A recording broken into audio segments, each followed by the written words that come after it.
Okay. Okay. So we'll go on with today's activity that we have. Do you want to explain? Yeah, sure. Okay. So we've heavily expressed in the past classes that when you're writing a descriptive, you have to show your readers what you're going through, what you're feeling, instead of just telling them. So for those who weren't there, you can understand it by showing and not telling. And we'll go through a few examples, and eventually maybe you'll catch up and understand the whole thing. If you don't, you can definitely tell us to stop, and we will, and we'll explain it. So Yeah, but here are no, but before that, I'll give you one example of how the difference between showing and telling. So whenever you're writing a descriptive, all of you tend to use sentences like "I saw this," "I was there," "I heard this," "I felt the wind in my skin." And the problem with that is it's very, it's not showing what's around you. You're just telling your personal experience, right? Or like, and it's not a very good descriptive way to write. So the better way to say that is to be able to show to the readers and bring them to where you are, so that you are able to describe the place around you. So a good example would be, in telling sentence would be, "I see the sea," or "I see the ocean." And a good show sentence for that is, "The salty ocean wind blew through my face." Now that's the only sentence, but through that one sentence, I know that there was an ocean. If you don't have to say "I saw the ocean," but just saying "the salty ocean breeze blew through my head," like I felt the ocean breeze. You're talking about how there is an ocean, there is wind, and in the environment around you there is wind. So You get that? basically, with a sentence that shows you're more descriptive and you're able to tell your readers more than just telling them that there's an ocean. You're able to show that, there's so much going on, there's so much to an ocean. You're describing what's going on instead of just telling them. Yeah, you'll get it once you do this activity. Right. So basically what we're going to do, there's 15 sentences which are telling. So this is our first activity. 15 sentences that are telling, and we'll like assign one sentence to each of you. Like we'll go turn by turn, and you have to think of a way that you can show. Like okay, so then who should we start with? Does anyone want to do the first one? I was nervous. First one. Okay, so when you're writing something, you'd say "I was nervous," which is very bland and stuff. So how do you convert that into a way to show the reader? my body was trembling because of what was in front of me. Perfect. Yeah, that's Okay, great. yeah, That's great. Yeah. Okay, so did everyone understand what she did there? Yeah. Yeah. How So the difference between showing and telling. yeah. So like when you're she was talking about the effect of being nervous instead of saying that I am nervous. Yeah. So that's a very like good way to show your readers. Anyway, the example we gave were, "My palms were sweaty and legs were shaking." Right? Can you see that? Can you see it? My palms were sweaty and my legs were shaking. Can you see how that shows how frightened or fear or how like nervous you are? When you're nervous, obviously your palms start shaking, so your palms become sweaty and you're shaking. So that's how you show instead of just saying "I was nervous." Okay. So anyone else? Yeah. Can I go? Or Sure. we should carry on with the sentences. So Nishka, can you do the second one? It was cold. I was numb all over. Oh, But yeah. again, But again, you start with "I was numb," right? So like you try, it's like a way of telling. So instead of that, you could say something like a more generic statement. Or when you're numb, you can't feel anything. So you can say, it felt like my senses, were all, I didn't, like, you couldn't sense anything. Is there a better way to say that about Yeah. how your senses? So Okay. Okay, so do you want to like try once more with the next sentence or something? Yeah, can I have a little while to think about it? Yeah, sure. yeah, sure. Okay, But so yeah, but a good way to say where it is, it was cold would be, the air was frigid and I couldn't feel my ears. Of course, in this one you say "I couldn't feel my ears," but when you start off with "the air was frigid," it's talking a general statement about where you are. So it's more of a showing way, and then I couldn't feel my ears. Is a very specific detail that happens only when it's cold around you. So that's again a good way to show instead of tell. Okay. So I'll move on to a new person. Nishka, we'll go, like, I think everyone will get more than one turn. That's fine. Can I do the third question, please? Yes, sure. Give me a show for the third sentence. She was angry. She was absolutely enraged. She clenched her fist, gritting her teeth. She was absolutely infuriated. Well, that's actually good. That's good. And yeah, I But love the voice modulation that you put into it. but especially the detail where you said she clenched her fist, which is something the reader can imagine much easier than saying she was infuriated, right? Like, which one is easier to imagine? She clenched her fist or she was infuriated? Because infuriated, you don't know exactly how that or how she might look or react. But she clenched her fist is an easy thing to imagine. So it's easier for the reader to like, oh, she clenched her fist. That means she was angry. And then they understand that, and that's how you show instead. And But it's much more intense that way. Yeah, and the example we have was she slammed her fist onto the table in front of her as her face went red. Right. Okay. Right. So when you're angry, your face turns red. Right. When you're like full of emotion and like enraged, and yeah. Arjun, who wants to do the like you see a car that's like going past you. What do you see? Like, what can you say? It was zooming past you. It was whizzing past you. It was. Or do you want to use a simile? It was as fast as. That's also a way of showing. Right.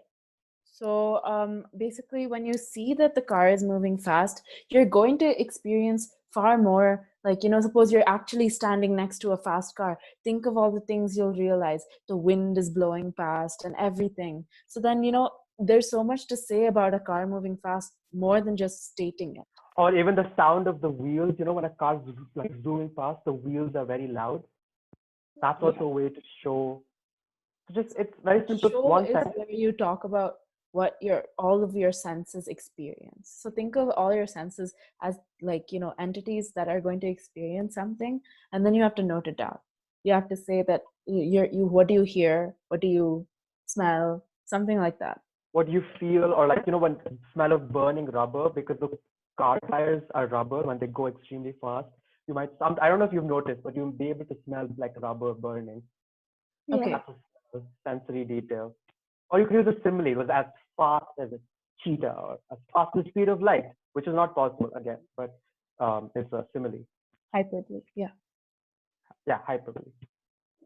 Okay, so do you have some idea now? Can you give us a sentence? As fast as a fighter jet. Perfect. Right. Yeah. The car is as fast as a fighter jet. Yeah. Yes. But the example we have is the car zoomed past me, causing a strong gust of wind to rush by me. Have you ever like stood next to a super fast car and like the wind flows through your face? Now that's a very good sensory detail to show how fast the car went. Fast as a fighter jet, you're telling them what you see, right? Yes. Yeah. So then basically, that's a very good way of showing your readers what you're experiencing instead of saying the car was fast. Do you get it? Yes, I got it. Okay. Anyway, who wants to do the next one? He played tennis intensely. Can I do it? Yeah, sure. I keep pumped up. I saw him hit the bat and a little green ball zoomed past me. Oh, that's not bad. That's really good, actually. So as he hit the bat, the green ball zoomed past me, which shows how much force he hit the bat, which is good. It's a really good one. Good job. So the one we have is, because he's playing it intensely, he was so pumped, he's drenched in sweat. I don't know if you can. He's drenched in sweat. His knuckles are white as he's on the other side of the tennis court. So what you're doing with this is that he's drenched in sweat. Of course, you're showing that he's playing like tirelessly and all that stuff. He's like, you know, he's moving a lot, and the knuckles are white. So you know how you hold your tennis racket? He's holding it very, very tightly, and that's when your knuckles go white.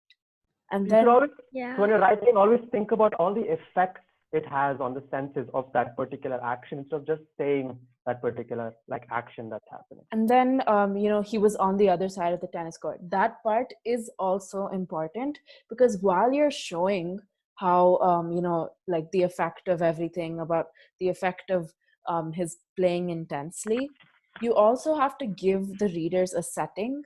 Like you constantly have to make sure you maintain your setting, like that the readers will know that he was playing tennis. So it's very important that you have to say that. Okay, the next one is the trash can was full. Who wants to do this? Can I? Yeah, sure. Trash can was What happens? Yeah, when it's full, it's Over- overflowing. okay. So the trash can is overfilled with dirty wrappers and smelly scraps of food. Okay, so that's a really good one if you're describing what is inside the trash can. So if I said, if this sentence was, the trash can was smelly, and then you came up with that, that's a very good sentence. But we're That's talking like about how, perfectly suited. Yeah. yeah, that's perfect. But if we're talking about how the trash can's full, like there's a lot of things in the trash can. So it might look like something, you know, something that's overflowing, you know, or like a little mountain, you know, or do you have any ideas? So the main idea that you're supposed to bring out with this sentence is how full the trash can is, not about what's in it, but like, you know, what do you like, you know, what do you see? So in this, you can like use a very good simile. Like you can think of anything that's overflowing. Okay. Like a fountain, you know how when you have a fountain, there's water Yeah. right? In the same way, a trash can might have so much trash that it's overspilling, like, you know, how a fountain sprays water. But the one we chose here in our example was the trash can looked like a volcano that had You just might erupted. have to scroll down a bit. Yeah. Yeah. The trash can looked like a volcano that has just erupted, the trash overflowing from it like lava. It's a very complex simile that's almost like a metaphor, but it's very good descriptive detail. Okay. Yep. Yeah. Okay, cool. So now I think all the students have had at least one chance. So we'll quickly have another round where we finish do up all these sentences, right? We'll do a little bit quicker. Yeah. I'm ready to go. Can I do it? Yeah, sure. Fine. Nishka. My friend was happy. My friend was happy. The Can you show us? atmosphere was pleasant, and my friend's smile was wider than the equator. That's really good. That's a good one. All right. Yeah. So you're showing that, you know, the effect of happiness is smiling. Yeah. That's perfect. So here, a huge grin spread across my friend's face as her eyes lit up like a sky full of fireworks, which is again a simile and a visual sensory detail, which is two, but this is the one. Can you read it, all of you here? A huge grin, and her eyes lit up like a sky full of fireworks. So that's something you'll notice several times while you're showing with a simile. So whenever you use a technique, it's not necessary that it's going to just be technique. It can be technique and imagery together. That's when it works really well, because in this technique, you're using a simile, but you're using visual imagery very strongly. So then, you know, you can see all of the elements of a descriptive go hand in hand. And don't worry, you don't have to force yourself to put it hand in hand, but it'll just come eventually if you focus on the 5 senses. That's all. Okay. And then the one after. Parnika, do you want to do this one? The 8th one. Okay, yeah, I'll do it. So, she was struck when she saw a world full of trash. It was a wasteland. She was shocked when? Struck. Oh, okay. When she saw a world full of trash, it was like a wasteland. Ooh, that's actually really good. You're describing the mess, right? Yeah, You're she's trying emphasizing to show, the mess. yeah, show how the mess, how bad it was at the state of what that place around her was. That's a very good use of hyperbole. Yeah, but here, at least the one where we were talking about how the shock the mother was. So at this, it's at the sight of the mess, my mother's jaw dropped to the floor and eyebrows shot up. Right? This is a hyperbole if you think about it, because that's not possible, right? Like your mother can't drop to the floor, can't shoot up all the way. But then it shows how like expressive and shocked she was when she saw the mess, which is a way of showing instead of just telling. Yeah, okay. So the next sentence was, I put a lot of effort into making it. Can I have Arjun? Arjun, can you please give me a show sentence for this? I'll put a lot of effort in making that one. Yeah. Yeah, nice one. Okay. I dedicated myself into making this. It took me, I worked day and night to make There it. we go. That's good. Yeah. Do you want to Okay. finish? So I worked day and night into making this, which is a very good way to put to describe show effort. 9. But Okay. like I talked about it before, in 9th one you can say, making it took a lot of my own blood, sweat, and tears, which is Oh, out of 3, right? Yeah, So, I mean, you don't Yours was- always have to use those 3 words. And you know, when you said day and night, it's a very good use of like hyperbole, because I mean, it's not 100% sure that you work day and night, but you're very expressive that way. That was really good. okay. that was a hyperbole also, yeah. So it's really good. Good. All right. Who wants to do the 10th one? He was sad to see his friend leave. You have to What talk happens about when you're sad? sadness. Yeah. You saw someone that's sad. What do you see on their face, on the way they act when they're sad? He was heartbroken to see his friend leave, his eyes filling up with tears. Perfect. There you go. His eyes So, filling up with yeah. tears. Like, That's a because short sentence. you see that there's sadness, but then you have to express the effect of it. You have to express what you can see directly, right? So you Yeah. see the tears. So that's really good. Yeah. That's good. So the one we have is, his chest ached as he turned away from his friend for the last time, tears welling up in his eyes, which is basically what you said. So good job. Okay. 10th, 11. 11th. Okay. I was so tired by the end of the day. Who can do this? Yeah. You see someone who's tired, what do you see there? Or like hear or feel? I could barely walk as I reached my doorstep. That's good. That's Yeah. really good. That setting, you're giving a good setting, and it's also like a tactile. No, it's what you feel. It's good. It's good. That was really good. Yeah. Thank you. 11th one. My eyelids were heavy. My eyelids were heavy. I stretched backwards and yawned loudly. I could feel my day had come to an end. Right? Yeah, So when you're tired, you feel it, like you can feel your eyes are going to close. So that's like your eyelids were heavy and you stretched and yawned because of how tired you are. Okay, so with this exercise, like we still have a few more left, but with this exercise, what I really hope that you guys saw is that you have to always talk about the effect of something and not what you feel, like what is going on directly. You have to talk about the effect of it in order to show something. It's always effective, like, you know, it's better if you do that. Okay, so let's move on to the next few. The boy was very excited. Giddy. Yeah, he was leaping all over the place, not able to contain himself. Yeah, what? He was leaping all over the place. Oh, right? yeah, perfect. So how he's jumping around because he's so happy or like excited. Yeah, I think you guys are getting a hang of this. It's really good. Yeah. The boy jumped up and down in joy as he clapped his hands together. Like loud cymbals. So, like, you know, express how hard he's clapping and all that. For those of you who don't know what a cymbal is, this is a cymbal. Have you seen this when like in like bands and stuff? Yeah. They're like banging it together. Yeah. So yeah. Okay. So the last few sentences. He was crying a lot. One I wrote, he cried bucket loads and he was never coming to an end. Perfect. So unstoppable tears. His crying was. Someone else wanted to say something, right? I heard. I wanted to answer this one, but that's fine. Okay, You yeah. can go. You can say it for the 13th time. You can have so many ideas for the same thing. Yeah. He started chewing his lip and his eyes welled up with tears. Yep, chewing your lip. That's a very good descriptive actually, because it happens subconsciously to a lot of people. That's good. Yeah. Okay, so I think what we had was very similar. Yeah. It looked like he had cried so much that he was drowning in his own tears. So it's something similar to what Parnika did, which in which you use hyperbole, because it's not possible to drown in your own tears. Because yeah, but then what Parnika did, it's very similar. Yeah.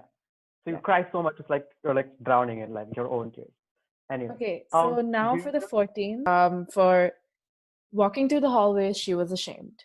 Just like show us something about that sentence. Can I try it? Yeah, sure. Yeah, Navisha. sure. As she went down the hallway, she felt eyes looking at her, her face red. Yep. Oh, Perfect. yeah. So Perfect. when someone, yeah. When you're So- ashamed, you'll feel like you're burning up, right? And your like face turns red, and yeah. Perfect. Right. And you also make it a point that she's going through the hallways because she felt eyes looking at her, which is Yeah. good. Her head. Yeah. Can I try that for the same sentence? Yeah, sure. Yeah, sure. Every step she took, more shame rose in her. I didn't really hear. Yeah. Every step. Every step she took, shame rose in her. Oh yeah. That's Yeah. good. That's really good. That's very, very good actually. Good job. And 15th one. Who wants to do this? He ran quickly down the road. Does anyone have any ideas? So what we're supposed to highlight in the sentence is how fast the person is running.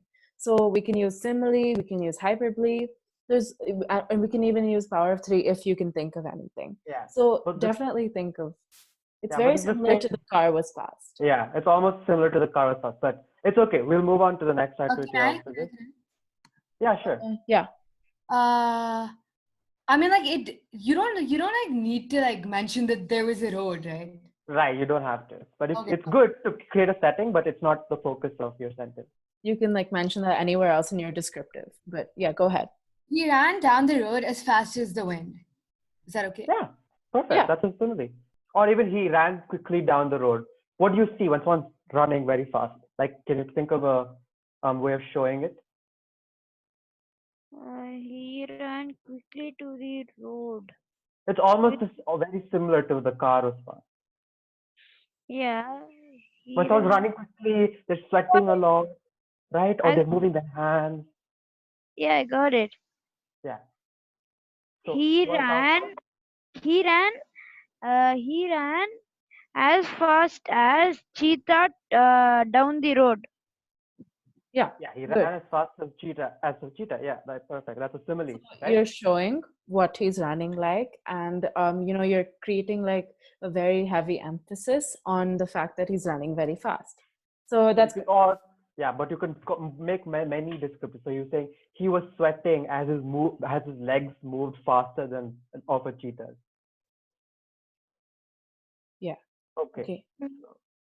The one we have was her head hung low, weighed down the embarrassment as she felt several eyes following her down the hallway, which is the same thing that Navisha said. So yeah, and he sprinted down the road at the speed of light, which Mika said at the what Mika said as fast as the wind, which is almost the same effect. So it's a hyperbole again. Yeah. So yeah, we're done.